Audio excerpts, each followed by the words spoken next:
तर लाडकी बहिणींसाठी खुशखबर आहे. मी पाठीमागच्या व्हिडिओमध्ये सांगितलं पण होतं, ई-के-वाय-सी करायला आता याद्या अपडेट होत आहेत. तर तुम्ही प्रयत्न करत राहा. तुम्हाला ई-के-वाय-सी होईल म्हणून. आता या ई-के-वाय-सी सुरू झालेली आहे म्हणजे यादी अपडेट होत आहेत आणि ई-के-वाय-सी होत पण आहे. जे दुरुस्ती यादीमध्ये नाव नाहीये असं जे मार्क येत होतं, सगळ्यांना कोणाकोणाला येत होतं, तर त्यांचे पण नाव आता येत आहेत.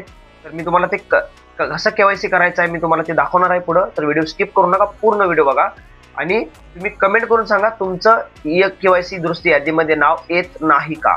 जर नसेल तर हे व्हिडिओ पूर्ण बघा, स्किप करू नका. तुम्हाला कसं करायचं आहे के-वाय-सी मी तुम्हाला पूर्ण दाखवणार आहे आणि याबाबतीत जरी कोणाचं अजून त्यामध्ये नाव अजून आला नाही, तर मग मी तुम्हाला ते कसं येईल मी तुम्हाला ते पण उपाय सांगणार आहे त्यावर. आणि तुम्ही एक कमेंट करा के-वाय-सी म्हणून फक्त. मी म्हणजे तुम्हाला ह्याच्यामध्ये मी ऑफिसमध्ये एकदा अर्ज देईन की ई-के-वाय-सी साठी अनेकदा त्यांनी यादी अजून जे अपडेट होत आहेत ते अजून अपडेट व्हायला पाहिजे. जे अजून भरपूर जणांचे नावं नाही आहेत त्यामध्ये.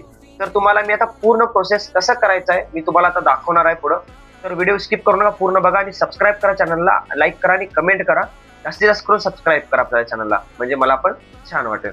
तर आता मी तुम्हाला ई-के-वाय-सी मध्ये भरपूर अशा 71 लाख लाडकी बहिणींचं ई-के-वाय-सी यादीमध्ये नाव दाखवत नव्हतं. दुरुस्ती यादीमध्ये नाव नाहीये, दुरुस्ती यादीत नाव नाहीये, दुरुस्ती यादीत नाव नाहीये, असं जे मार्क येत होतं असं भरपूर लोकांना येत होतं.